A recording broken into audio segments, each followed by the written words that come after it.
आज की ये मीटिंग हमने कुछ दवाइयों के बारे में डिस्कस करने के लिए रखी थी, जिससे कि आपको कुछ फ़ायदा पहुंच सके, आपको कुछ नॉलेज मिल सके।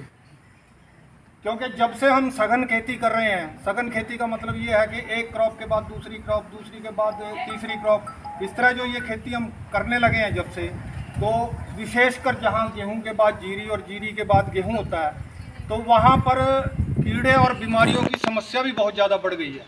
अब कुछ कीड़े और बीमारियाँ अपना रूप भी बदल रहे हैं, यानी जो पहले दवाइयों से कंट्रोल होते थे वो अब उन पुरानी दवाइयों से कंट्रोल नहीं होते, और कुछ दूसरी जगह से भी बीज के साथ या उसके साथ आ जाते हैं, फिर वो कंट्रोल नहीं होते। जैसे जीरी में काला तेल आता है तो उसको कंट्रोल करना बड़ा मुश्किल है। अब इसी तरह ये मंडूसी की हमारी समस्या है, तो इसमें मंडूसी में सबसे पहले आइसोप्रोट्रान एक टेक्निकल आया था, जिससे बहुत बढ़िया कंट्रोल होती थी मंडूसी, लेकिन उसके बाद वो कंट्रोल होनी बंद हो गई। फिर किसान बेचारा अपने जुगाड़ लगाने लगा, उसमें कभी ये आपका संकोर डालता, कभी कुछ डालता, उससे भी उसको बहुत नुकसान हुआ। उसके बाद फिर हमारी टॉपिक वगैरह ये दूसरे टेक्निकल आया, उससे बहुत अच्छा कंट्रोल हुआ। उसके बाद फिर जो है मंडूसी वो रेसिस्टेंट गेन कर गई, और वो जो था मंडूसी वो फिर कंट्रोल से बाहर हो गई, तो उसमें फिर 2-3 साल नुकसान में लगे। अब जो है जाके ये बायर क्रॉप साइंस की मोमी जी जो दवाई है, ये बहुत ही बढ़िया और उत्तम दवाई है, और इसका बहुत ही अच्छा कंट्रोल है।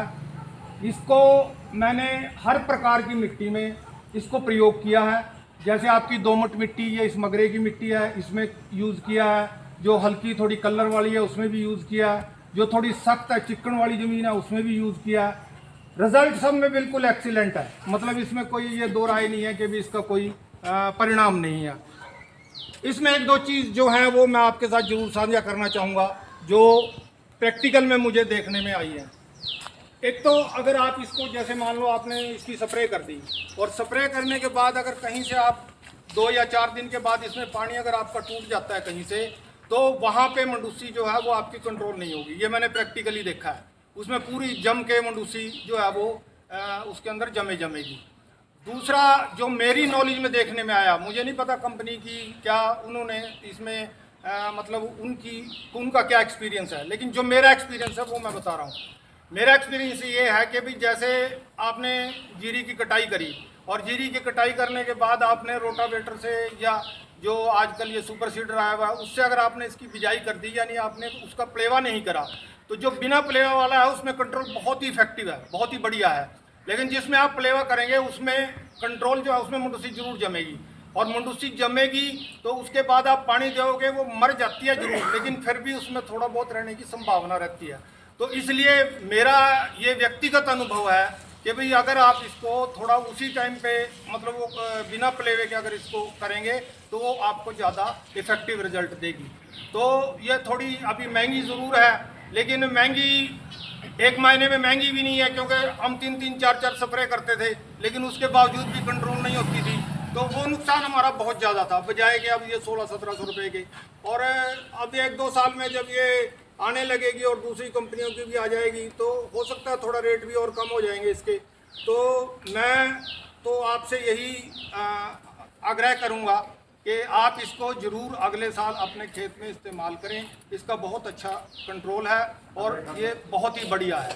तो दूसरी चीज़ ये है कि जैसे जो बड़ी कंपनियां हैं, मल्टीनेशनल कंपनियां हैं, उनके पास बहुत से साधन प्रयोग करने के होते हैं। वो तरह तरह के प्रयोग अपनी लैब में उनमें करते रहते हैं, और जो भी टेक्निकल लेके आते हैं वही आते हैं। तो इसलिए जो अच्छी कंपनियां हैं उन्हीं से आप खरीदें, ना कि जो छोटी और देसी कंपनियां होती हैं उनमें फिर टेक्निकल कभी आधा मिलता है, कभी मिलता नहीं है, तो उसमें बड़ी दिक्कतें आती हैं। जो रिसर्च के ऊपर जो पैसा है वो बड़ी या मल्टीनेशनल कंपनियां ही खर्च कर सकती हैं, और वो पूरी रिसर्च के बाद ही किसी प्रोडक्ट को लेके आती हैं। तो इसलिए बायर क्रॉप साइंस एक बहुत बड़ी कंपनी है, दुनिया की मानी हुई कंपनी है, तो इसलिए इसके जो भी प्रोडक्ट आते हैं वो बहुत ही बढ़िया आते हैं। इसके अलावा भी इसके और कई प्रोडक्ट हैं, उसके बारे में आपको बताएंगे। तो मेरा तो आपको सिर्फ ये अपना जो मेरा एक्सपीरियंस था वो आपके साथ साझा करने का मेरा ये मकसद था, और उसी के लिए मैंने किया है। तो आपका पुनः एक बार मैं